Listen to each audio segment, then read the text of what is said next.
Hello and welcome everyone to Gamestate episode 16. It is Monday, November the 5th, and today we are going to talk about GP Auckland, GP Lyon, and Star City St. Louis, both standard and legacy. I am your host, Adam, a winner as you, Ragsdale, and with me as always are Stephen Flavel, poker pro and magic enthusiast, Oh, hi. Cedric Phillips, professional wizard, I defeated the hurricane. I made it out alive. I'm happy to be back in Seattle. and not as Congratulations. always, but filling in for the absent Glenn Jones are the wonderful and marvelous Adam Prozac. Hey, how's everybody doing? We're so good. So to get everything started off right, we will begin in St. Louis to take a slightly non-standard order to things. We will begin talking about standard. St. Louis, the standard open was won by Ryan Forsberg with blue-white-red mid-range, the deck that contains Geist of St. Traft and Thunder Maw Hellkite. It was also top-aided by one Adam Prozac, so we have the inside Whoa. line on this event. But the first exciting thing I want to talk about, and you guys better be ready for this, is Nightshade Peddler. How do you guys feel about the Nightshade Peddler deck? I will put the link in chat here. Yeah, this was You're something coming- else. So I saw this guy have a bunch of like random lands and a Nightshade Peddler in play. And I've seen him before. I didn't know him. His name is Josh Hendricks. I saw him before and I'm just like, come on, what is he possibly doing? Like, is this a draft deck? But no, he has like rare lands. And then it all came together. Like, his opponent entreated the Angels. And Josh played an Is It Staticaster. Oh my God. Paired him up, gunned him down. Jeez. Yeah, this deck, for those who have not yet seen the deck tech, this deck actually does all the things. Like, it was not obvious to me from looking at the deck list, but there is actually an infinite combo in this deck where you can just, like, take their entire board after generating infinite mana. Yeah, every turn, in fact. Yeah. And if you have a Huntmaster, you can just make infinite guys and gain infinite life as well, which involves Deadeye Navigator, Zealous Conscripts, and Gilded Lotus. You just, like, flicker the Conscripts over and over again and untap the Lotus every time, and it's quite the brew this guy has This come is up with. Yeah. This deck is wild. This is a mind-blowing deck I'm looking at right now. Literally mind-blowing. Yeah, it's a pretty exciting thing. Perhaps the most exciting thing in Standard. Do you have any comments, Steven, before we move on from the peddling? Excitement and standard. I'm just a little confused by that. Now, it's a fun deck. And I think Glenn was talking about, there are all these, good mid-range decks which do sensible things and stuff. And to beat those, you need to do something goofy. And I think we found something goofy here. Maybe he was watching.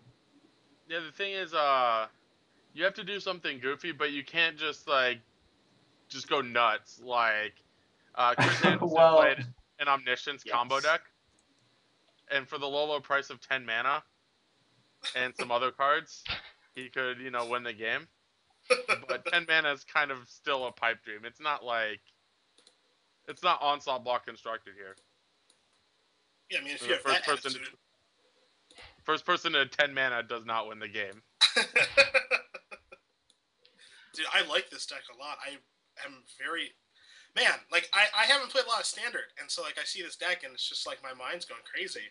Just, Gilded Lotus in here, just, very out of place.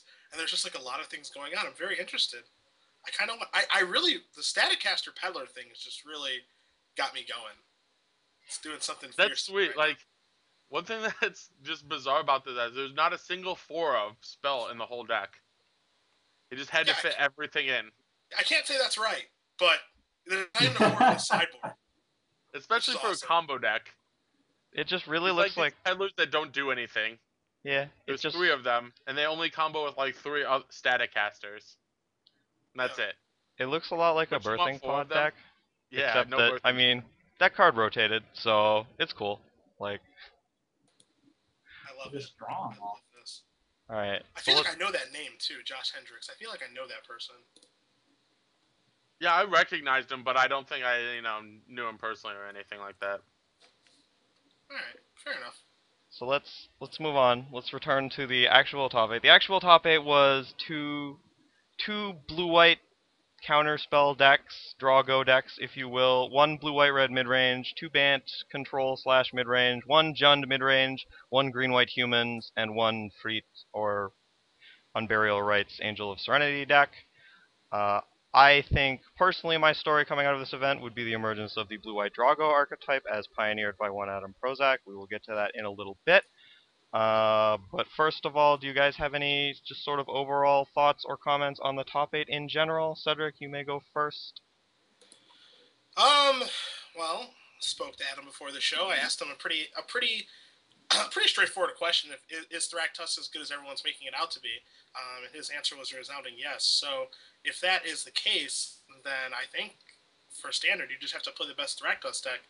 And to me, it seems like the best the best Thragtusk deck is the Reanimator deck.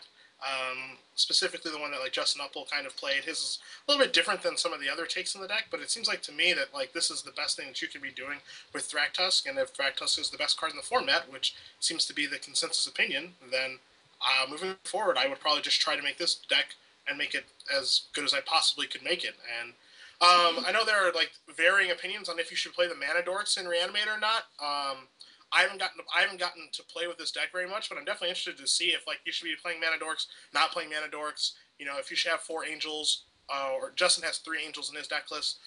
He has 2 Crater of Behemoths, just stuff like that. But I'm interested, and this seems like the best Thragtusk deck to me. So that's the step. That's the direction I'd be going into. I know Adam probably disagrees with his counterspells and do nothing.com deck, but we can get to him momentarily. All right, Adam, what is your overall top 8 thought? All right, so this top 8 is you see a lot of counter spells. I believe 5 of the top 8 decks have counter spells in them. Both Bant decks, the blue-white-red deck, and then the 2 blue-white, basically Drago decks. Like Star City naming conventions are stupid. Everything's a mid-range deck. Like according to Star City, 75% of the decks are mid-range decks. So, but yeah, counter spells are good. That's one way to get a leg up in the Thragtusk decks. That's why I think the 2 Bant decks did well. That's the deck that if you want to play Thragtusk and counter your opponent's Thragtusks, that's where you have to be.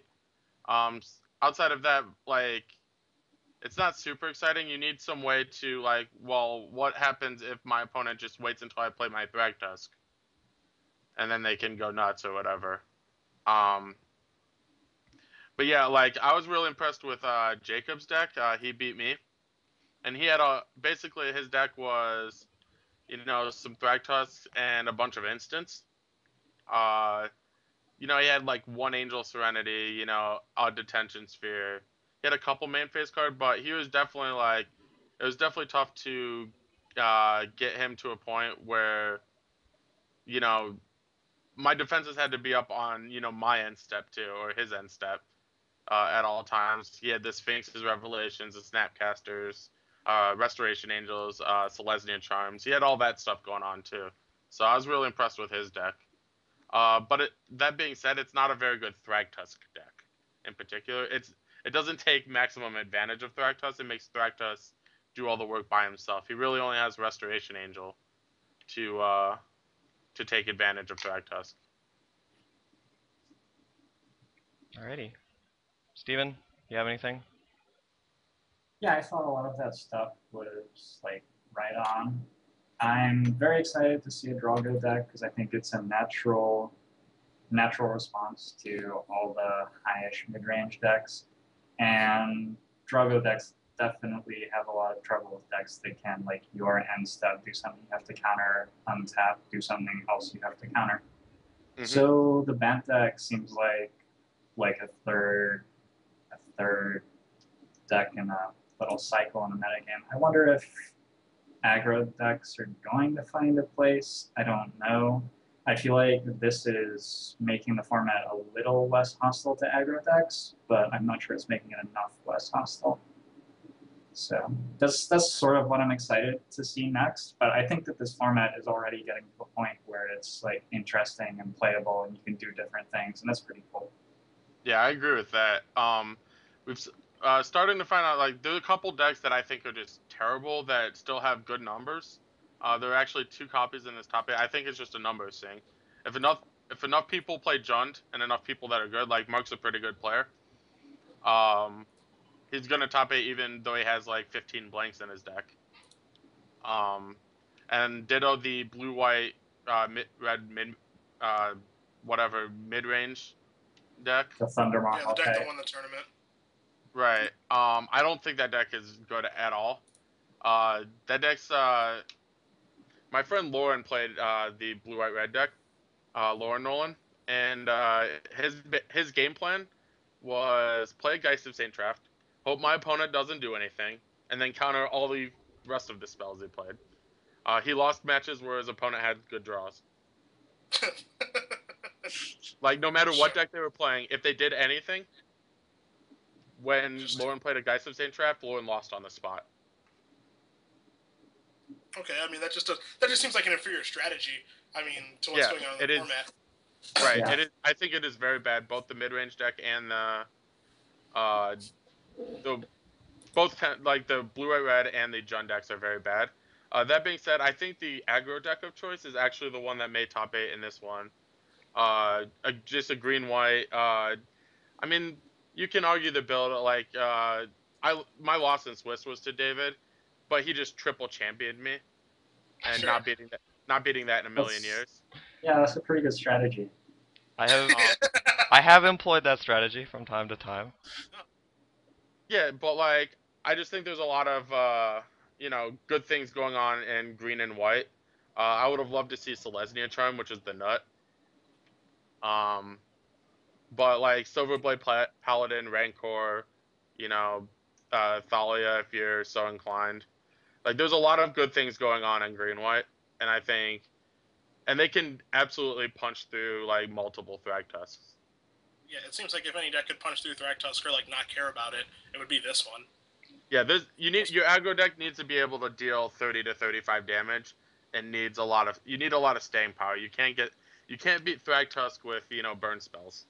If we're going to talk aggro, I have a little bullet point on here about humans, which actually far surpassed zombies as being the aggro deck of choice, in St. Louis at least. Not only the green-white version, which made top 8, which you guys touched on, but there's also a blue-white version, which is touching blue for, I believe, counters and Geist. Definitely Geist. I'm not certain on what the numbers on the other cards are. But the same sort of champion monsters shell, but with blue instead of green. I'm interested to hear what you guys think about that deck and whether you think blue or green is the natural best complement. We will start with Steven this time. Yeah, it actually ties into a point I wanted to make, which is, I think, to me at least, the most exciting thing about playing green, okay, there are 2. One is Rancor, and we have 4 of those, sure. But the other is actually Township. I feel like Township is very good against a number of the decks people are playing, but the green-white builds aren't actually able to support multiple Townships, really. They'll get like 1 or 2 in, but the mana is just stretched pretty hard, and you don't actually get that many of them. So given that, I don't mind playing blue much at all. Because I don't think the other green cards, I don't think the stuff you're getting is that great. I think you just lose the Rancors for the most part. Yep. I don't know though, I'd be interested to hear what you guys think, because I could be swayed. Definitely one way or the other. I'm going to throw it with Prozac, but before we do, I just want to say that the chat has helpfully informed me that the other blue cards are Sky Knight, which is actually a human, and the flashback on Feeling of Dread. And possibly Spectral Flight. There was some confusion over that point, but definitely Sky Knight and Feeling of Dread. Anyway, Prozac. Yeah, I definitely feel like flying creatures are pretty exciting, so that's like a cool thing. Yeah, those are the 3 cards that blue-white decks can play. The deck in the top 16 of St. Louis looking here is 4 Sky Knights, 4 Geist of Saint Traps, and sideboard cards. The deck is actually mono creatures. Literally, it's 37 creatures and 23 lands. That's how the manliest of men do it. There are 2 Yeah. Faith Shield. Yeah, there's two They're in there, Faith Shields here, hiding but somewhere. I mean, nice spell. There's 2 shelters in his deck. Face man. Shield is a fine Magic card. We're gonna I'm have sorry about some two Faith Shield discussions today, so you best be prepared. Okay. I actually will agree that Gavany Township is probably one of the reasons to go green-white, and I think the card is so good that green is just a much better option than white. I'd actually disagree that flying is really important. Sure, you can fly over Thragtusk, but you actually need to be able to, like, when you're flying over Thragtusk, they're just going to hit you back, and you're certainly not going to race it. So if you play like a Sky Knight and they play a Thragtusk or whatever, even if you play like a Sublime Archangel, you're actually losing out on that race for the most part. And given that the Thragtusk decks often have a boatload of removal to go with them, it doesn't really matter if your creatures fly or not. They just need to be, very powerful when they stick. And War Falcon, not my idea of powerful. You need something like when your Spectral Flight, creature dies, you don't get your Spectral Flight back. But when your Rancor dies, like Trample is definitely a much better card, and it's still a good form of evasion. They can't just chump block it with Lingering Souls or Mana Dorks or whatever they have. So I'm in the boat of green-white. I will agree that the mana is tough. If you could build that deck to make the mana good, I think it would be much better than it currently is, because right now only the blue-white deck can play Cavern of Souls since they're mono creatures. And Cavern of Souls might get a little uptick in playability now that counter spells are standard playable again. Alright, City Bear, how do you like your humans?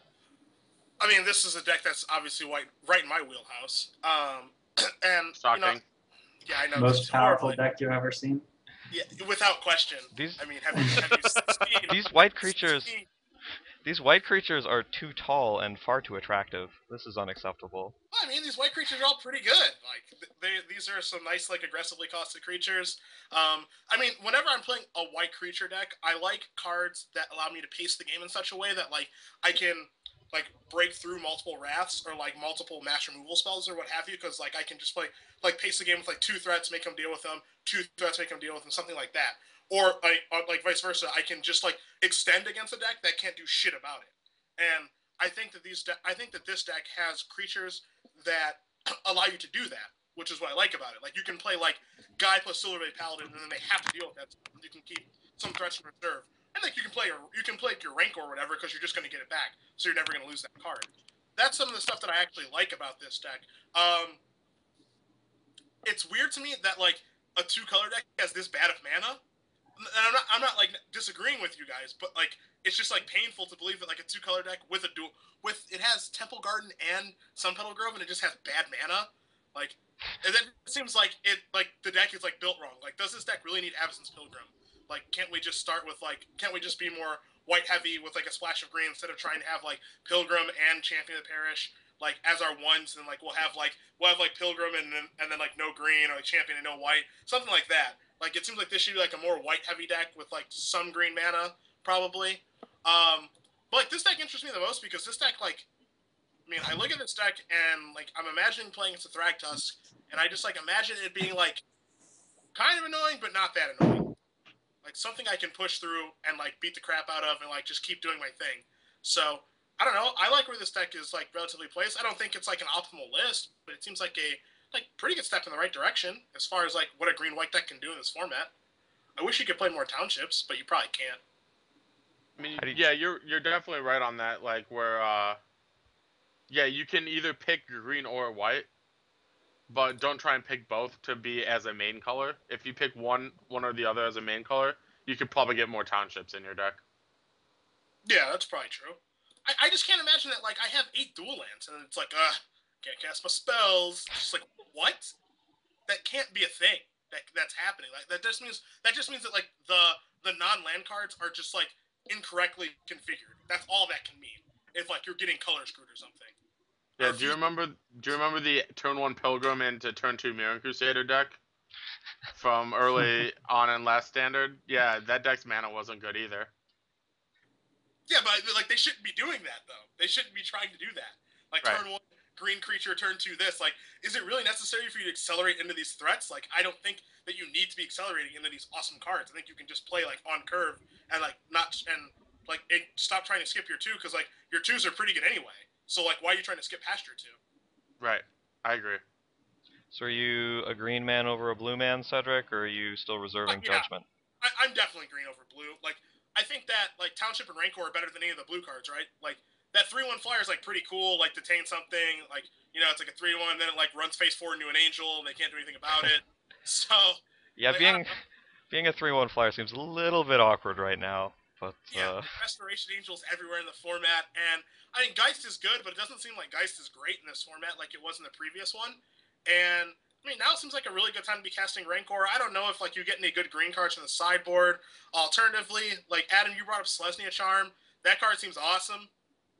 Like it just seems like it does everything that you would want a card to do, like as a utility card. And I don't think Blue White has a card that matches anything like close to that. It doesn't seem like your aggressive deck wants to be playing with Azorius Charm or anything like of that nature. So I don't know, like maybe there should be more Selesnya Charms in this deck, maybe less Thalias, stuff like that. So alrighty, let us hop over from all of the creatures to very few of the creatures.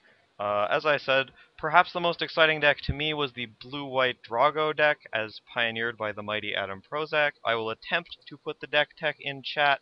Hopefully it will work this time. But Mr. Prozac, from my point of view, which is the point of view of an ignorant outsider, it seemed like you have counterspells because everyone wants to start interacting on turn 5, and when they want to start doing that, you just cast counterspells and then you kill them. And this deck seems like a significantly more consistent and interesting way to do that than the other options which were available, which included 2 colors plus Thundermaw Hellkite. So how did this come to be? Yeah, I'm not sure what my logic was, like how I got to this point, but I definitely know that I wanted a counterspell deck. Like I played Remove Soul or Essence Scatter or whatever in some deck, and I was just super impressed by it. So I just kept adding more and more. And I'm like, oh, the Snapcaster is great or whatever. And at some point, I'm like, okay, what happens if I just make a mono counterspell deck? Like I actually want to play all instants. I did that, and like it lacked. All you had were Snapcaster Mage and Restoration Angel to kill people with, which was enough like half the time. Your matchup against all the aggressive decks was poor, so I wanted to add a couple of closers and my favorite card of all time. die. Basically, I wanted Augur Bolus. Someone's getting froze. Oh no! And so, yeah, I added Augur Bolus and Runechanter's Pike, and the rest is what you see in my deck tech. Basically, yeah, you just want to be able to play at instant speed, and if you've never cast Restoration Angel before, it's really good in this deck. It's much better in this deck than a deck with other sorceries. Okay, your webcam seems to have frozen and also invaded part of Steven's screen, and I'm not totally sure why. But I assume neither of those things are your fault. So I did not do anything other than talk. yeah, I mean that's fair. I think I understand all of the cards in your list except for the 2 sideboard Faith Shields, and I don't really want to rehash all the questions that Ruben asked you in the deck tech, but why are the Faith Shields there? Okay, so basically, as you can see, there aren't a lot of threats in the deck. Mm-hmm. And you're kind of reliant on those to do your work in the aggressive matchups. I also bring them in against Jund, since it makes the every card they play embarrassing. I actually got to play against a green-white humans deck where I was able to keep myself at 5 life and Fog Plus multiple times. That's pretty dirty. Yeah, like I had one insane game. I definitely cast Face Shield twice that game. Snapcastered it back. But turn one, I Thought Scour myself. I mill up one of my pikes. Turn two, I Augur Bolus, and I see another pike. So I just know on turn two that I have to play this game without pikes. Also in this game, I mill through two of my Restoration Angels, and my opponent sticks a Sigarda. And somehow I just like fight through this with Snapcaster's Augurs, Moorland Haunts. I cast Sphinx's Revelation twice, and Face Shield twice for the Fog. But yeah, it's a deck that once you get going or whatever, you have a lot of like play that's not apparent in just looking at the deck list. There's a lot of play to the deck. You can generally beat one or two like resolved bombs per game, and I think it's a very powerful deck. And Cavern of Souls is not going to kill it. It'll just make it much weaker. Mm-hmm. Would you change the deck any before you did whatever your next step in your battle plan is?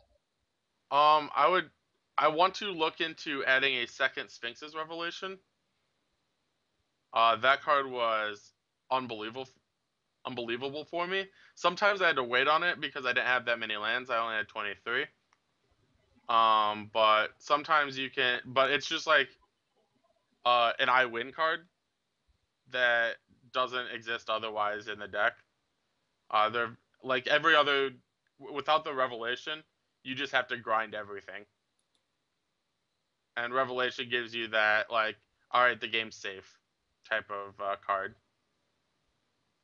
It just seems like the ultimate. It seems like the ultimate backbreaker for that deck. Yeah. It seems totally unreal, especially against decks that can't interact with you except at sorcery speed. Confirm, Right. deny? Yeah, absolutely. If I was going to get that in, I would try and get a couple extra rewinds in the deck, so that you can rewind into Sphinx's Revelation, which is as awesome as it sounds. Yeah, I bet it is.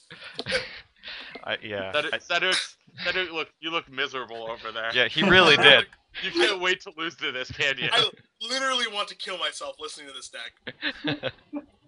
See, I'm gonna untap. I'm gonna counter spell. I'm gonna untap my lands, and then I'm gonna flashback. Think twice. Your turn. It's just kill me. Not your turn. It's my turn again. Oh, your turn. Sorry. It's still. Are you still done? Hey, have Sorry. you ever No. used the opponent's end step before, Cedric? Has that ever happened? Like. No. God no. All right. Well, that sounds exciting to me. I'm all about the not doing things. What would you cut for the second Sphinx's Revelation? Did you say that? I haven't decided yet. Okay. I like everything in the deck, but I like a couple additional cards. That's usually the opposite case. Usually I'm playing some cards I don't like. I might cut an Unsummon, but Unsummon's pretty sweet. I might like change the deck to take out like the Pikes, and maybe like an Augur or two, but I worry about like my beatdown matchup when I do that. So like I'll have to try some things out. Like I don't want to say you should do this without actually doing it myself first. So I'm not sure where I want it. I know that the list that I played is very good, but I don't think it's 100% perfect or anything like that. All right. Well, that is very big of you. Let us hop over to GP Auckland, which was also standard and featured a slightly different metagame. It was won by Walker McMurdo, which I would like to say is an awesome name, playing Freet, which is a take on the Unburial Rites deck, and the top 8 was 4 Unburial Rites Angel of Serenity decks, 3 blue-white-red decks, one of them without creatures, and 1 Naya midrange deck, which is also an Angel of Serenity deck. So over there in Auckland, they clearly like themselves some Angels of Serenity, and we saw a sort of much bigger, slightly less excited about counterspells top 8. I just want to know, how do you guys think the different metagames play out? Like, which do you think is the more advanced metagame, and which one do you think will fall by the wayside, so to speak? We will start with Steven. I like the blue-white red planeswalker deck that John Dunn's played a lot, and I feel like that is where I might be going in this format because it's, I think, a natural response to Cavern of Souls becoming a bigger deal is to diversify your draw build deck and be able to actually tap out for something. So we're like playing some Planeswalkers, some Wrath of Gods. We've taken the creatures out to allow us to play, more instants, more counter spells, Wrath of God's Name, etc. And yeah, I really like that deck. I think like the other decks aren't that exciting to me. I feel like we've seen a lot of this stuff before, and I feel like it's sort of a week ago, if that makes sense. Like I don't feel like it's responding to what's happening in standard right now. I feel like it's, a pretty good synopsis of what has been happening in standard, that, it's beatable and it's not really beating the new strategies which are coming out. Alrighty, Adam, which metagame do you like? You were part of Uh, one of them, so I think perhaps we have an idea. But yeah. Even then, doing a lot of these decks from the Grand Prix, just look like carbon copies of decks that were played in the Star City Opens that I did commentary on Providence and Indianapolis. Heck, this blue white the creatureless deck that John Dens played, it was a week one deck. Todd Anderson won Cincinnati with this. Got to be pretty close. Same basic archetype. And then we saw the Angel Serenity decks come out, starting in Providence. And so there was a Reanimator decks in the finals of the first 3 weeks, and you just see like the this Grand Prix metagame dominated by these Thragtusk decks, or Thragtusk plus Angel decks, because Angel Serenity is the most obvious way to go over the top of Thragtusk.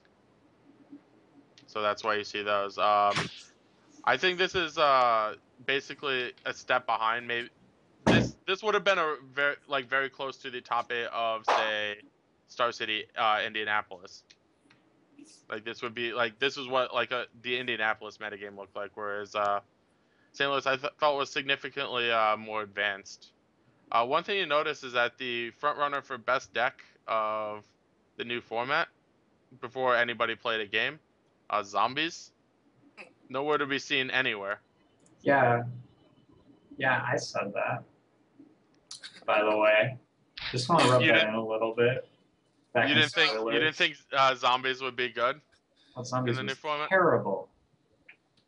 Yeah, I thought it was gonna be like close to unbeatable, but I didn't think I personally didn't think it was gonna be that good either.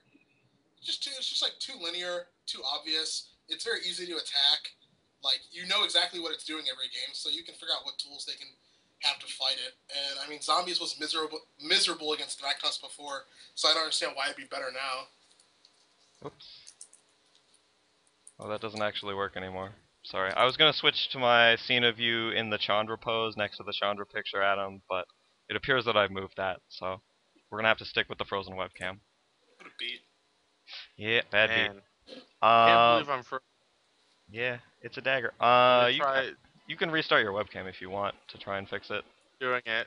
But I believe our cast was 3-0 on Zombies not being as good as they wanted. I personally thought it was going to be better than you gentlemen said you thought it was going to be, I think. But I think both Stephen, Glenn, and Cedric, or all of Stephen, Glenn, and Cedric, were not huge zombie fans. No, I just like I just was never a fan just because like it's a super terrible. It's like it's just a straightforward linear deck. Like If we try this, are we back? Video back? I Yep. hope so. God, We're back. you're back. You did it. I'm so happy for you. Thanks. Yeah, I would agree. I mean, it seemed to me, and this is just my ignorant opinion, but it seemed to me like the New Zealand top 8 was just an event where people like weren't quite as clued in to how good it was to counterspell your opponent's 7 drops. Or just try and kill them before they do that or something like that. Like you said, it just seemed like what we saw in the Star City Opens like 2 weeks ago. Right. Yeah, I mean, For example, I would love to play like with my blue-white deck. I would love to play against like every one of these decks, except for potentially the Robert Liu's deck with 2 Sphinx's Revelation. sure. I mean, that's the only thing I would not want to play against. But every one of these decks, I would, chomping at the bit to get any one of these. Alright, well, I want to touch on one list in particular, the one which is a little bit different, the Seance deck. You guys are going to have to give me your quick thoughts on the Seance deck. I see Cedric nodding, so you get to go first, Cedric. I mean, I wish I had a lot to say about it. I mean, it just seems like it's sweet. That's all. Like, I don't know if it's actually good or not. Like, these reanimator decks, they do, like, a couple different things. Like, the reanimator decks are interesting because they have, like, this, like, core of cards that they play. And they have, like, these just weird cards that are just, like, in there. And, like, it's just like, why is that there? Like, Seance makes sense or whatever. It seems like it's pretty good with, like, what this deck's trying to do. If you can cast it in, like, it seems like a very perfect world type card. Like, everything goes right. You got your Seance, and your opponent, like, reads your Seance. And they go, like, oh my god, I'm so dead to that Seance. Why is that in your deck? Like, that's what it seems like. It's like, if Seance is a big deal, like, people are just going to be like, oh, Disenchant, cool. Or just, like, what have you. Like, Grave Revelation is legal, or I'm pretty sure it's legal. Yeah, it is. What about Erase? Yeah. How do you feel about Erase? What about your terrible blue-white deck? Yeah, let's keep talking about that. Yeah, like, it seems like, this is, like, a cool card, and, like, if it picks up, people are just going to have, like, a way to deal with it, and they're just going to have to go back to, like, old Reanimator. Like, it's just, it's weird, like, all these Reanimator decks have, like, the same, like, type strategy, and then it's like, this one has Seance, and it has Tristani, Selesnia's voice, and it's just like, what the hell's that doing there? Like, I don't know, and then, like, it seems like it's pretty good with, like, Seance, because, like, Seance makes a token, and then, like, you can populate the token, and it's just like, wow, like, Magical Christmas Land, look what's going on. And then, like, there's this other one, like, above it that has, like, Gerard Golgari Lichlord in it, and then, like, Olivia in it too, but it doesn't have Seance, so just, like, I don't know. Like, the Seance deck seems like it's cool, but, like, is it actually good? Probably not, but it's cool at least. I like cool things. Yeah. The Seance deck is basically an Unburial Rites without Flashback and Suspend 1. So, I don't know why you'd want to play 4 Seance and 3 Unburial Rites. I think it's adorable that this guy thought he could populate Craterhoof Behemoth.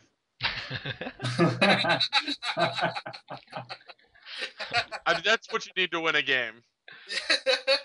Well, the first one was like, we were like 65% or so, but do you think you populate, like, with the trigger on? Like, first one comes in, trigger on, populate? Like, Yeah, of course. It's, That probably deals enough damage to get over, like, 2 Thragtusks. Got him. I mean, not to mention how much life you're gaining. Have we even considered that, Tristan? All the life. Oh, yeah. Arbitrarily large. Yeah. It's a shame you can't Seance your Tristani and then populate because it's a legend. I think it would be awesome. I mean, it's legal to, right? Like, you're allowed you to, can. Yeah. I'm sure there's nothing stopping you. Except for your desire to win games of Magic. Unless your opponent is Kenji. Kenji might stop you. Well, I mean, if I wanted to win, I wouldn't play Seance in my deck, so... I mean, we can have this discussion for days. Steven, are you going to be the voice of dissent here? Do you love you a Seance? No, I don't like this deck. Yeah. I was going to make some horribly insensitive joke about card availability being why you couldn't get the 4th Imperial Rights, because I'm from New Zealand, so I feel like I can do that. But it's not even a very funny joke. It's just, I don't like this deck very much, and he, I think, got a little carried away. I mean, you could say Europeans this is the type of deck that, this is the type of deck that, like, does well at your FNM. Yeah. Well, if so, GP Auckland. Yeah. Well, yeah, I mean, it is sort of worthy of note that this GP actually probably had significantly fewer players than the Star City GP. Like, this is not the GP from last week that had 2,000 people. This is the New Zealand GP that had 263. So, it's not quite the same. Yeah, also, in addition, sometimes these small GPs are spike-filled. But, in fact, that was not the case, because as we'll discuss next, there was a GP elsewhere in the world. And I would imagine all of the professional Magic the Gathering players went there. Yeah. Almost literally the other side of the world. I think we missed by like 800 miles. I know that there's one spike in this top 8, which is Justin Chung, Cheung. He's from Australia. He's super good. I don't know. I'm not very familiar with the rest of the people in this top 8. Steven, I know it's in where you're from. You might be familiar with some of these people, maybe, or no? I actually know Anthony Purdom, but Okay. that's about it. And he's not like a ringer or anything. He's just a guy who's been playing Magic for a long time. Hey man, he's been to some PTs. I mean, Yeah. All right. I don't know. It seemed unnecessary to needlessly backhand him there. I mean, I know him, but he's like not great. I mean, he's not like actively flying around the world playing Magic or anything. He's I been guess playing that's Magic fair. for a long time and qualified for a couple of Pro Tours. So he's like got a job and does that and occasionally plays some Magic. Okay, that's fair. All right, let us move on to the other GP in Grand Prix Lyon. There was some Lyon? modern. What? It's nasal, right? Like that. Lyon. I don't know what the actual I pronunciation have is. also lived in Lyon, like somewhat amazingly. I just get to guess. That's my prerogative as host of a show on the magical internet. I just get Oh, to. well, you said it right.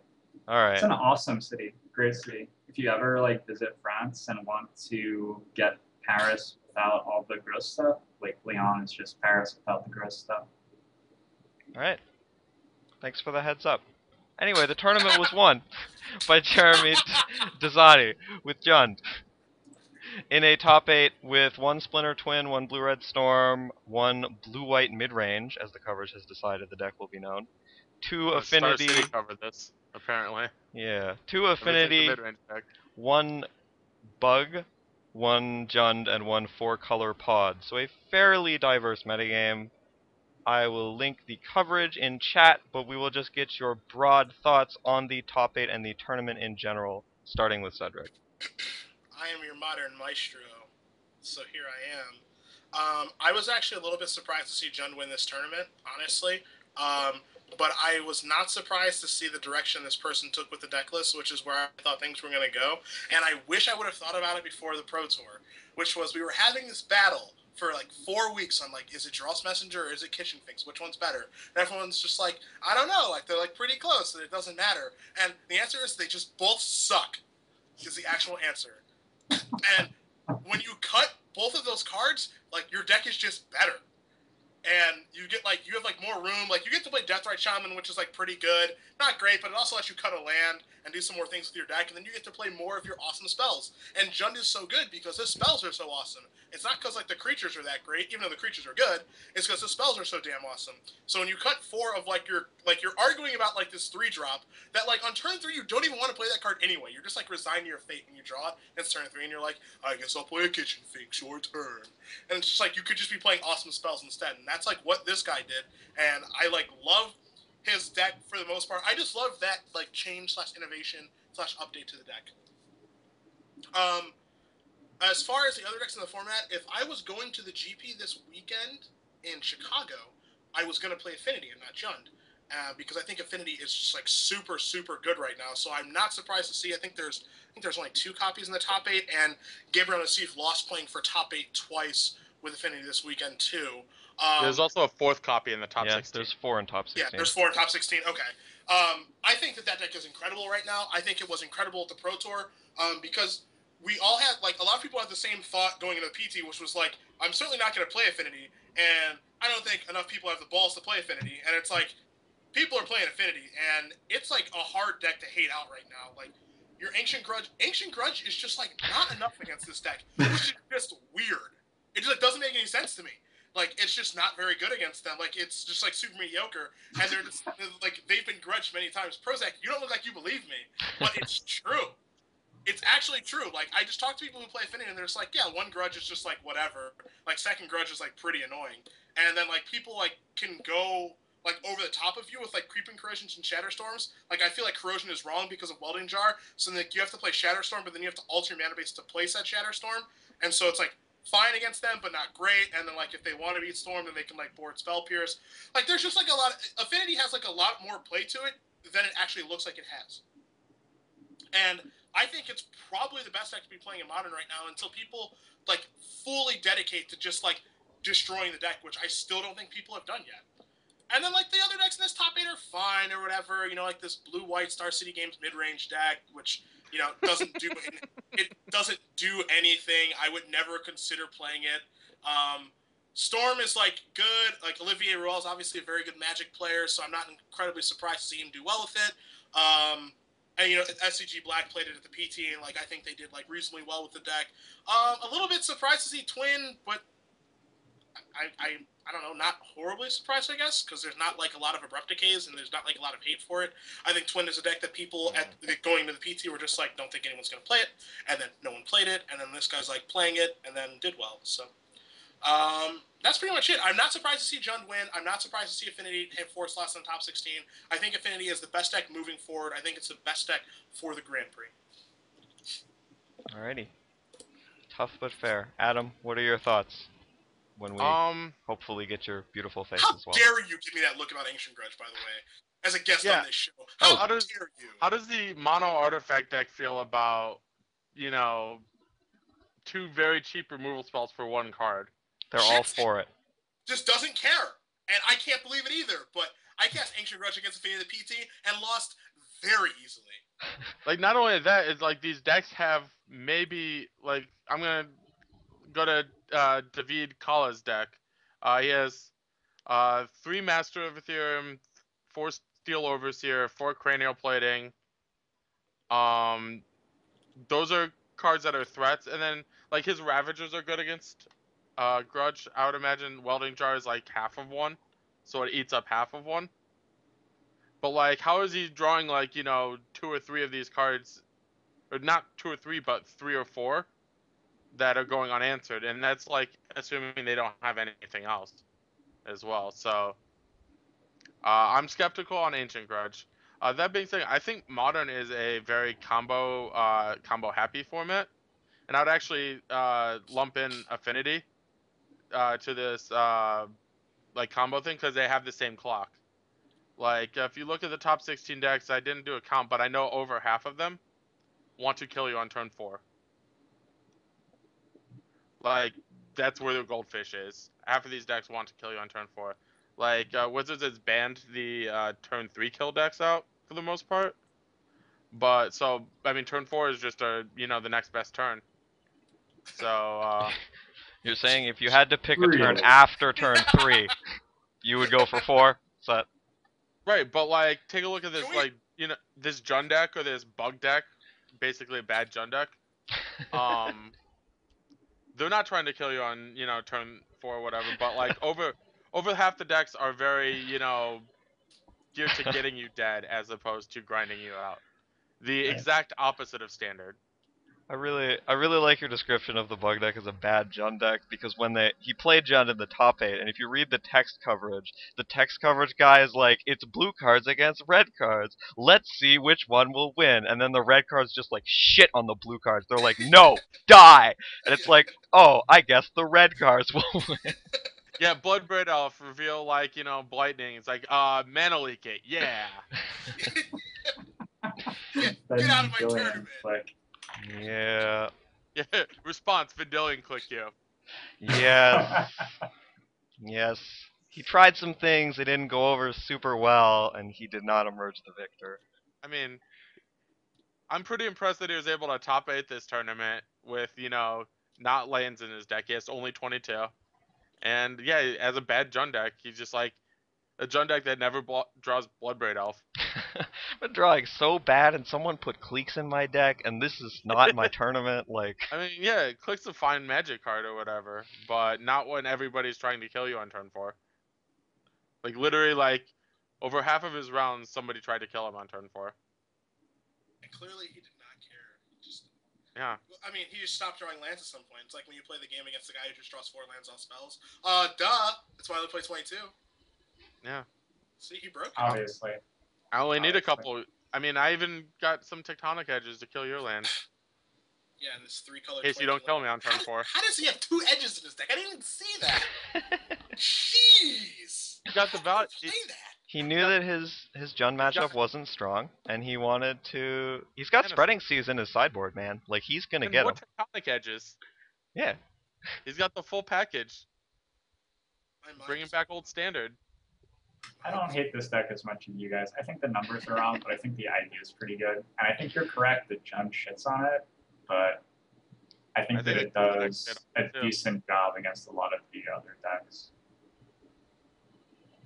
I mean, Jun shits on a lot of decks, but like if this guy's plan is to dodge Jund at the tournament, I think his deck is reasonable. Even though I don't think the numbers are right, I agree with you, Steven. Like the strategy's good, and if his plan is to dodge Jund and not play against Bloodbraid Elf, I think it's a reasonable gamble of the tournament.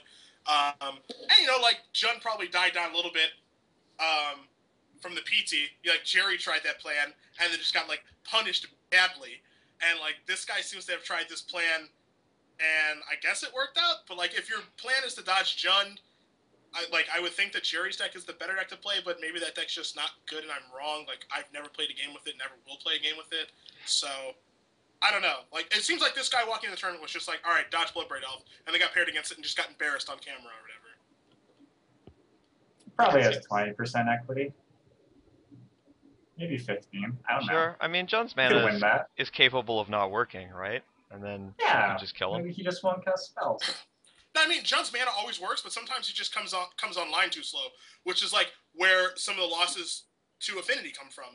It's just like you have like all these 2-for-1s obviously and these awesome cards, but like if you start with like Treetop and like if you start with like I don't know like tap land or something, or like your second land has to come into play untapped and you have to take either 2 to 5 damage or 2 to 3 damage for it. Like Affinity's just gonna kick your teeth in, and that's exactly what happened to me at the PT. It's like I had hands with like Grudges and Jun Charms and Discard and Bolts and like none of my bad creatures could I board them off the sideboard, and I just got run over or like punished. And like the reason that happens is because like Adam, you counted like the threats in his deck, which are like 3 Master, 4 Ravager, 4 Plating, like 2 Jars is like basically blanking one of my removal spells, like 3 Overseers, and there's 4 Thoughtcast too to like draw on the other threats. And like in addition to that, like the minor rush that they have is like it's not irrelevant, and like the 8 manlands they have aren't irrelevant either. Like that's why I think the deck is so good. Is because like it gets to play 16 lands, but like 8 of them get to attack, and like you have you get to draw 2 cards for 1 mana, and you have like a bunch of threat cards. And I know like testing with Alex Magellan for the PT, like he just started cutting his Memnites because that card's terrible, and just played more threat cards. He just played 4 Masters, 4 Overseers, and 2 Memnites because Memnite is just a joke of a Magic card. I thought it was really interesting that none of the Affinity decks that are in this top 16 really did that, because it seemed like it made sense to me.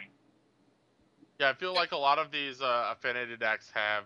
I mean, I've seen it all the time where they just sit there, their opponent plays 1 card, and this, like, I feel like some Affinity draws could lose to a draft deck. I 100% agree with you. There are definitely draws. I mean, the deck's obviously very good. The deck's obviously very good, and also I wouldn't want to play it now. That like it has a good reputation from the PT, did very well at the GP, so I would not want to play it at Chicago this weekend if I were going. Well, I think like for Chicago, the reason I would play it is just because like this like keeps happening in Magic or whatever. And we talked about it a couple times in the show, where it's just like, when do people finally adjust and like give it the respect it deserves? Like, are people just gonna look at like this, like look at the PT results, like it did very well at the PT, look at this and be like, all right, that's it. I am finally gonna do it. I'm just finally gonna play like all this hate for Affinity. Like, are people gonna finally do that? Like, because like if you only play 6 cards, like Affinity's still going to beat you, because like you're boarding 6, you're pulling out 6 very bad cards, and it's not like they're not sideboarding against you because they're still boarding against you. So to me, it feels like you have to have in between 7 and 9 cards that are awesome against them, and like you might have to warp your main deck a little bit to be able to beat them, and you might still have a bad game 1 matchup, is the thing for me. Like, you have to go to extreme measures, it feels like, and I could be wrong, to be able to like really just like when you get paired against Affinity, you're just like, oh, let's go, let's play. Like, because you just have no shot to beat me. This is sort of bizarre. But it used to be that the artifact lands were legal, and you could main deck stuff because other people played artifact lands too. Like they'd throw a Trinket Mage in their deck and have an artifact land. Or maybe they'd have Adopting Shackles, or they'd have Equipment, or they'd have Sensei's Divining Top. Or, like, there were all these artifacts just running around the format. And this format we have now is like a deck either plays 0 artifacts, or it's Affinity, or it's eggs, I guess. And it makes it really hard to main deck cards that beat up Affinity, obviously. So, I mean, Go ahead, Ted. All right, I'm going. I agree with you, Steven. Like, it does make it very difficult. And also, like, the affinity cards that were just used to be awesome against affinity, like, you could just be like, F you playing Kataki, you can't win, suck it. And, like, that just doesn't work anymore. Like, your awesome affinity hoser, pretty sure starts at, like, Creeping Corrosion slash Shatterstorm. And get 4 mana. Like, Grudge is fine, but, like, Grudge in the past was just like a game. Where now it's just not game anymore. Like, at all to me. And like I don't really know what like you're supposed to do. Like, cause like my plan to beat them was just like, you know, like I'm gonna like bolt their guy on turn 1, and like I'm gonna grudge their guy on turn 2 and turn 3, and then like I'll do something on turn 4, and it's like they're probably out of stuff. But like they just have so much stuff built in their deck because 8 of their lands attack you. And like you have to be able to fight plating, and then like they're idiot, and then it's like, am I really gonna waste this removal spell on a signal pass? Like, is this actually happening, or am I gonna like wait for him to draw like one of his real things? And it's like, I guess I'll take like 2 hits from like this pest and this thing, and then like then you have to like make these decisions, and it's just like there is just no card that you can like board against them, or it's just like game over. Like, just shut up, you lose. It just doesn't happen now. Like, Do you think? the chat seems to think that Stony Silence is that you lose card, confirm or deny. I think Stony it's Silence. I think it's pretty close to an I lose card. The thing with Stony Silence is there aren't a ton of decks that can play it. Yeah, were you aware Just the white ones? you need to produce white mana to cast that card? That is your drawback, friend. You need to have a fetch land in your deck. I mean, it's not like you can just like jam white mana in your Jund deck and it's a free roll. Like, I would love to be able to just like just sideboarding it. NP. Yeah, sure. I mean, like you can't just do that. Like, Jund's mana is good, but it's like also like pretty hard to build. Like, like I was playing, Messenger and what have you, and like, Deathrite Shaman makes it a little bit easier, but you can't just jam white in your deck and it's like, this is a free roll, who cares? Just jam 4 Stony Silences, let's just call it a day. Like, that's not how Magic works. Yeah, I would say that Jund couldn't, but I would imagine, most of the decks could. Like, you see these, like, Delver decks siding into Unburial Rights. Yeah, I mean, like, I that's agree the thing. that a Like, Delver deck can play it. And, like, if you just look at the other top 8 decks from this tournament, I feel like if any of them were very worried about their affinity match, they could very easily sideboard in something. Like, for example, like, I would say the combo decks, like both Storm and maybe Twin, don't necessarily care about their affinity matchup, so they don't need anything. Because on the surface, like, affinity is still like the aggro combo deck. Like, affinity occupies the same space as like Birthing Pod, that also made a top 8. Where, yeah, it's this creature deck, so you can like slow it down with like some removal spells, and that slows it down, but it doesn't stop it. But like, if you don't, they'll probably kill you on turn 4. I mean, I agree with that 100%. So yeah, I mean, just having like this deck basically has 4 different decks that can kill you on turn 4 in the top 8. That's insane to me. You're also frozen, by the way, if you were not aware. Fantastic. I love being frozen. He looks good frozen. It's a good face. It looks well. Alright, good. Alright, the last thing, well, there are 2 things. The first thing I want to touch on is obviously there are no eggs in the top 16, although I hear from the coverage that it was the scourge of the tournament because it took every round to, like, not only time, but very far past time. Yeah, 'cause, like how time works in Magic is they call that Yeah. you only get 5 more turns, but your turns actually can take like 40 minutes in eggs, so they call time, and like one guy starts going off, and God forbid it's the mirror, because then the other guy starts going off in response, and no one's going to get home tonight. But I just wanted to ask, do you guys think eggs didn't make the top 16 because it's bad, or because like the layman shouldn't play it, or like what are your thoughts there? I have a question real quick. If you're in time and you're in game 2, and it's like turn 1 of extra turns, and you even the match, do you get to play a 4-turn game 3? You do not. Do you know? Right. Yeah. How you feel about eggs? I still think it's real good, and like other combo decks made the top 8, and I think they could have been eggs, and they weren't. And I don't think it's like insane. I think it's just a very solid choice as a combo deck. And there are like very many angles that combo decks can attack from, so you can't just like sit on one card and shut down the combo decks anymore, which is pretty exciting. All right, Prozac, egg-related thoughts? Knowing that, realizing that rounds take an extra 20 to 30 minutes makes me even happier that I'm not going to the Grand Prix. That is very close to me this weekend. Holy crap! Can you imagine? Can you imagine a Grand Prix where eggs is legal, run by pastimes?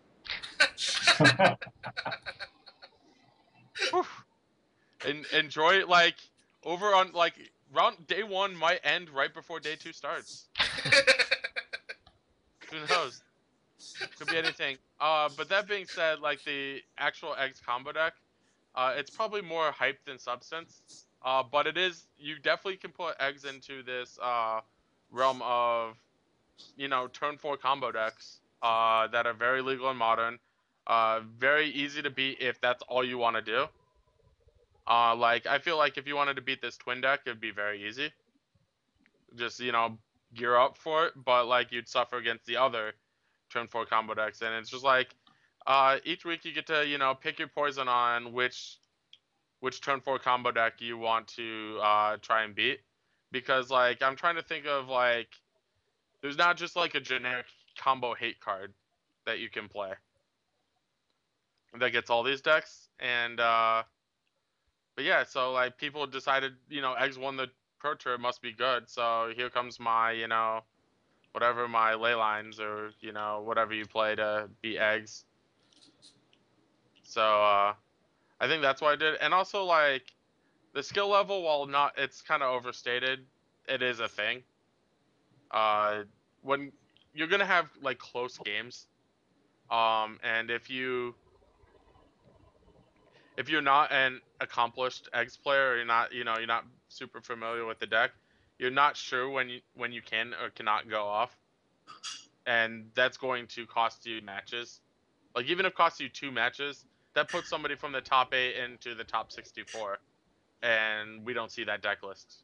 So, like, we basically didn't see anybody who did, very well with it, like, had everything together, and, dodged the appropriate hate, et cetera, et cetera. So that's probably why we didn't see it. I still think it's a playable deck, but it's not a format dominating thing, and I don't think anybody thought that it would be dominating Modern anytime soon. Said eggs.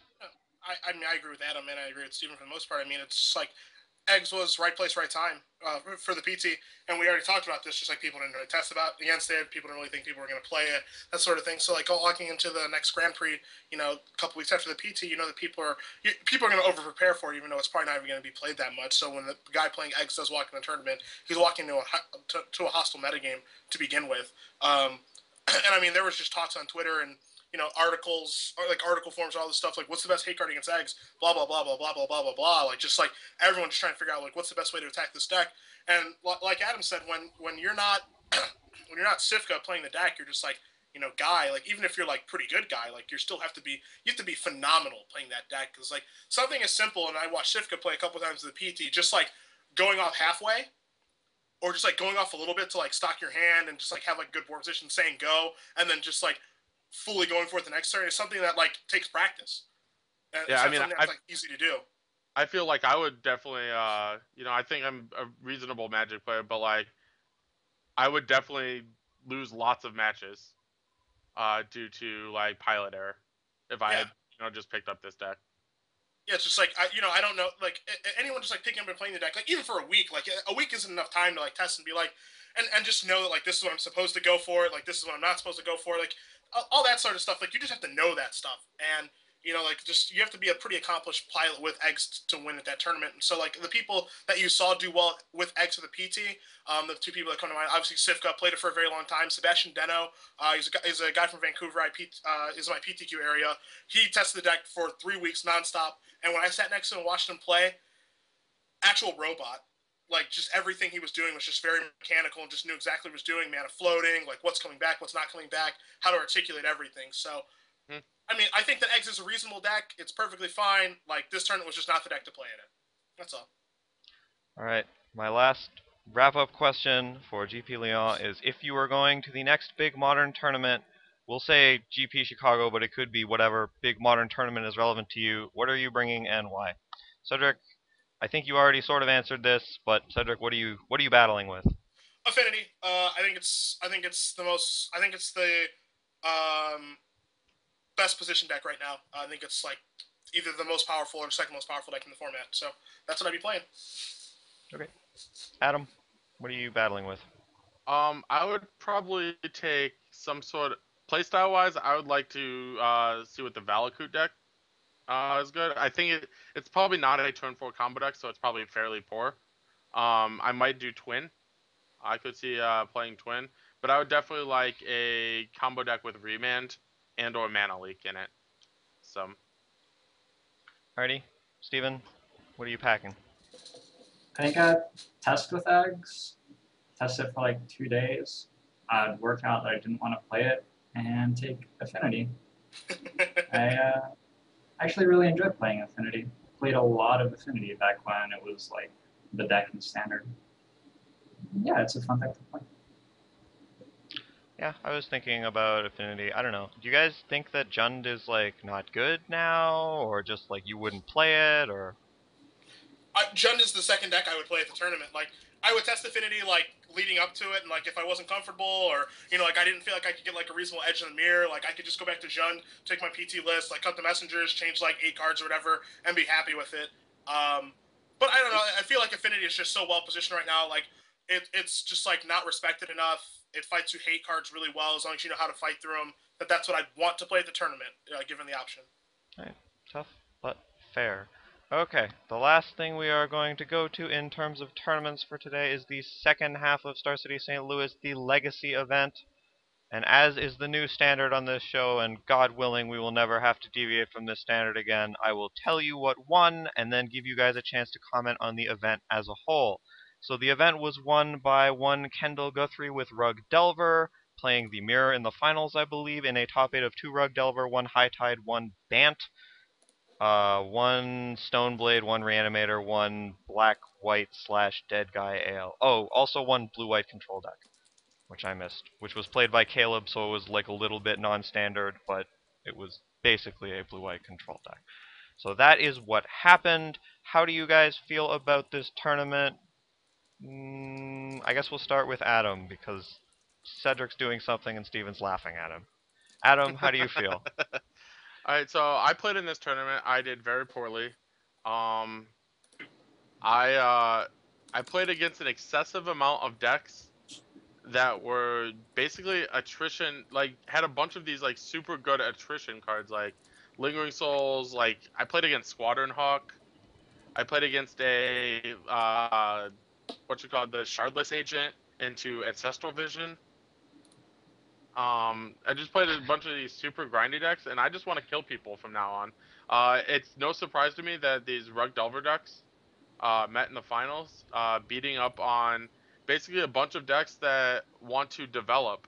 Uh, you look at the rest of the decks, like Caleb's deck or Justin Upple's Esper deck.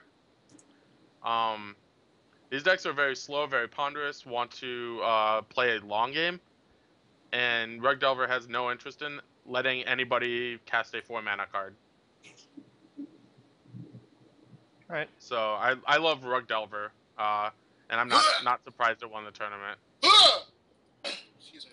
Sorry, there's no white weenie decks in this. Oh, but there are. Were you aware that there are only 2 things in life which are for sure? And both of them are white weenie? Were you aware of that?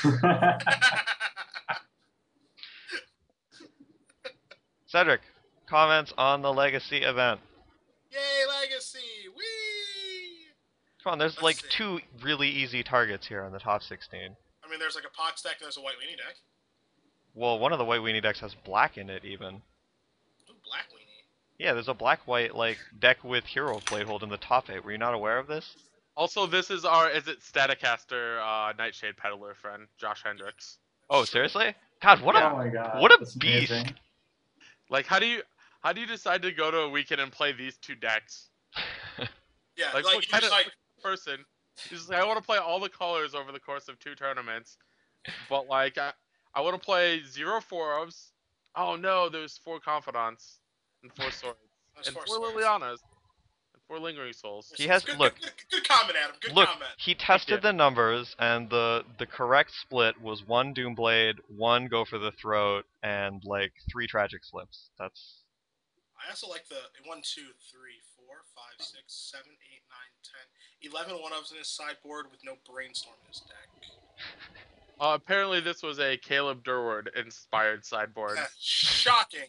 No surprise. Yeah. I think this guy is a monster. I think we should have him on the show because his decks Yeah. look awesome. I'll bow out. I mean, what do I know anymore, honestly? I mean, Legacy, we do this every week. Legacy is what Legacy is. We're going to see our Brews. We're going to see our Rug Delver deck come to the top of standings and win the tournament again because it beats up on all the Brews.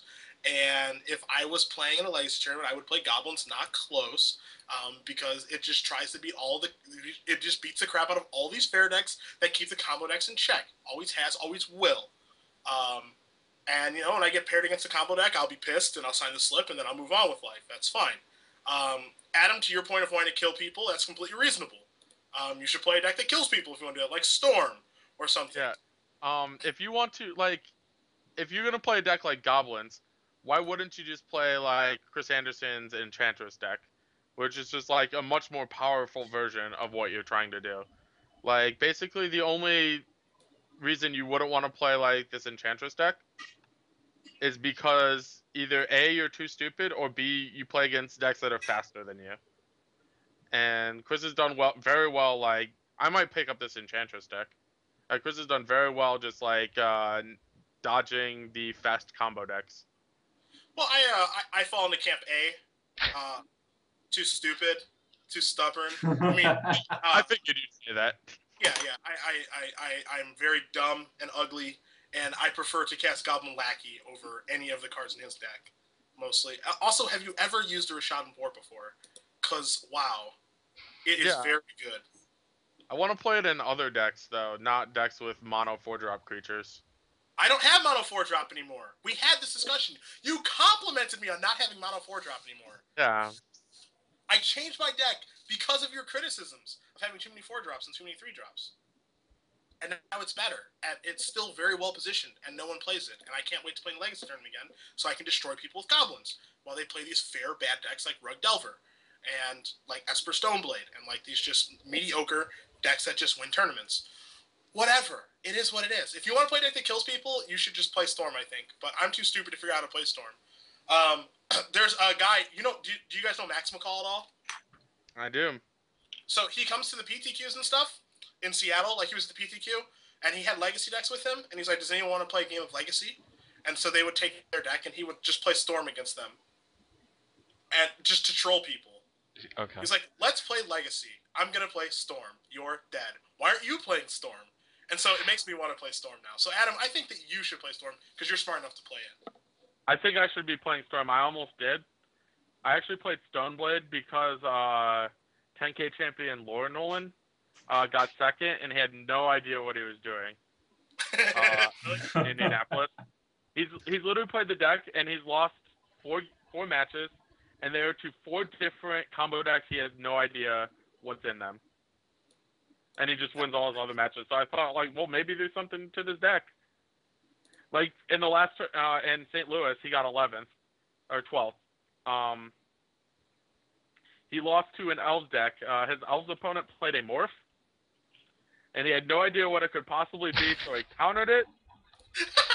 He got that Birchlaw Rangers real good? Is that what you're... Yeah. Okay. The following turn, Lauren's opponent cast a real spell and killed Lauren because he did not have Force of Will. What do you think he thought the morph could be like? God, he's got Histrodon! Shit! Like... He doesn't... No. On the way back, Exalted we played Angel. like... No, we played like, hey, Lauren, can you complete the cycle? And he's like, hey, name all the wishes, and he just couldn't. Like, he's done very well playing Magic. Like, he now has 100 Star City points, and he literally like does not know what Magic cards exist and what do not. that sounds like a significant handicap. He must be a very talented wizard. Yeah, he must be pretty good. He's very good at Magic, but like his knowledge level of Legacy is something to be desired. I like Right. just the panic he has when opponent casts the morph. No, just no, Yeah. absolutely not. That's what you do. He's actually really appreciative that like the combo decks are named after the card you should counter or ball therapy. Like I'm playing against the High Tide deck, Cabal Therapy you. All right, I'll name High Tide. So like, the ideal strategy when playing against him is to like sit down and say, "Hello, I'm playing Preordain." Like, Yeah, I'm playing Forest. Preordain the deck. yeah. No, that's why he's like he played against elves and dredge. He lost to him because he just didn't know what to counter. It's like I will therapy you for Dredge. No? Alright. You may go. Beat, bad beat. yeah, and like his opponent played all the elves, so he just tries to can't counter them all. Maybe he knew what the morph was, but he just like thought that was. Yeah, that's what he did. He knew something. He had no idea. He admitted to this as It well. was an elf. There was no way he could allow it to live. Right, exactly. All right, Steven, do you have any top legacy moments from this week's legacy? Still think blue white control is real good. Do you like I blue would be white taking blue white rest in peace energy field control, or like a You different? want the balance decks? or the one with like the card I've never seen before and didn't bother reading. Yes, that's the one. Well, this is Caleb Yeah. Durward's blue white control, so it's slightly different from most What other was blue the white card in controls. question that you didn't bother reading? Is that Helm of Oh, Obedience? yeah, it's Helm of Obedience. Yeah. No, I've played against that in Cube, friend. Know what that Yeah, does. The too long didn't read version is it kills you if you have a rest in peace in play. All right, cool. So yeah, I really like that archetype, and I would take it to a tournament. And I don't know, I would probably last about 3 rounds before I wanted to shoot myself, because it doesn't actually seem that enjoyable to me to play. I think it's a good deck. There's like no show and tell anywhere. That really disappoints me. Not Or a ton. There was a ton of dredge in the room, but like none of them won a match apparently. It's kind of surprising. Yeah. So if you want to play a Sensei's Divining Top deck, I just have one question. Do you when you top, do you pick up like one card at a time, one, two, look at it, or do you just like put me back? You shuffle them. Because yeah, if you can do top in like 5 seconds or less per time, I'm okay. But if it takes you like 15 seconds to top, you need to play something else. It sounds like it depends on if I'm paired against you or not.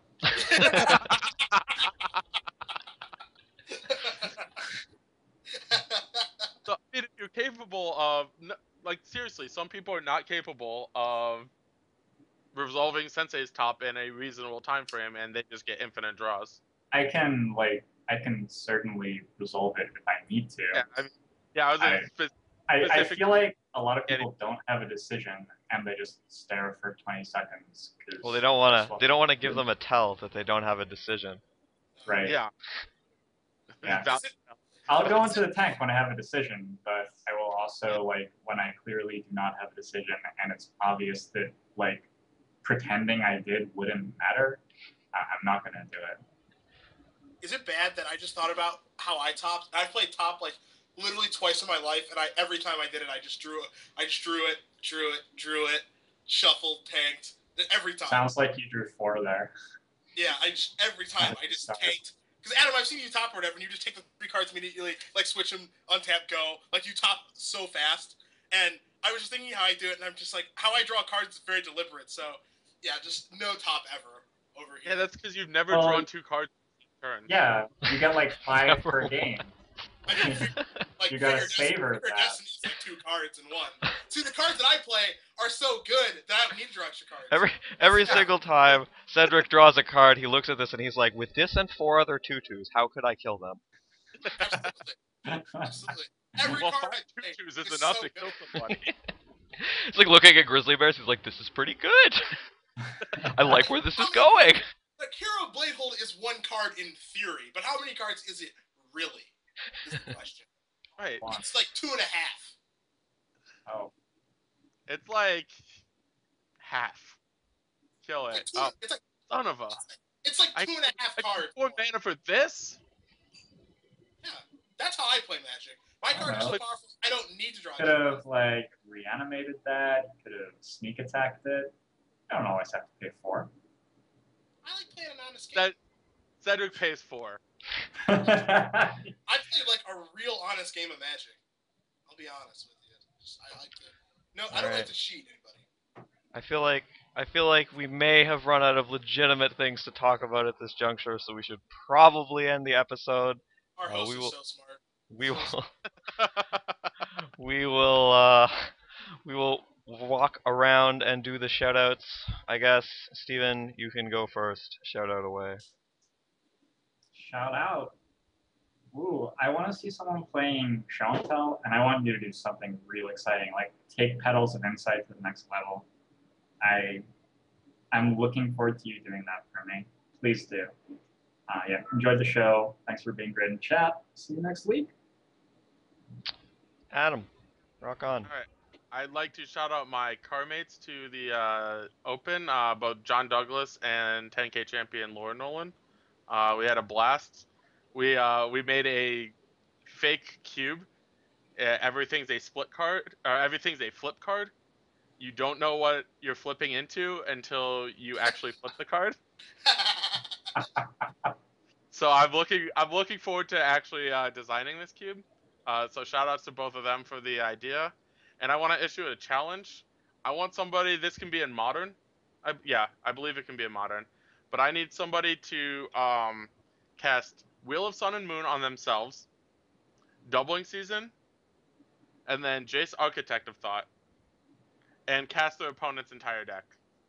That's my challenge to anybody out there. So if you do that, you get a shout out from me. And shout out to K-Stube. Alright, I like that. tough but fair. Cedric, Always tough but fair. Well, I'm out of hurricane horseshit, as I call it. So I'm glad to be home from that. I'll be streaming this week since the hurricane's over. I'm back in Seattle. Tuesday, Wednesday, Thursday, I'll be testing standard because I have to start getting ready for San Antonio. I'll be casting this weekend in SCG Dallas with Joey Pasco. So that should be a lot of fun. And this is the beginning of my 7-week tour around the country. I'll be traveling for 7 weeks in a row for Magic between coverage and playing. So Yeah, I just stopped. Like Yeah. I'm at the end of my 6 weeks or whatever. yeah, I'm on the super grind, and don't you worry, because he's coming with me. We are going to take the world by storm. I'll probably see you when you come to Toronto. I I'll be suspect. You'll see Rufus in Toronto, too. Say hi to Rufus. I'm a little bit less excited about that. Say hi, Adam. Hi. All right, good. So that's it. Yeah. I don't know what standard deck I'm testing. Probably green white because green white's sweet. But yeah, that's it. Fish. Alright, I just wanted to say thank you to Adam Prozac for coming on in our Glenless time of need. And thank you to you guys for watching. We will be back next week. And yeah. Keep being awesome, everyone. Bye, everybody.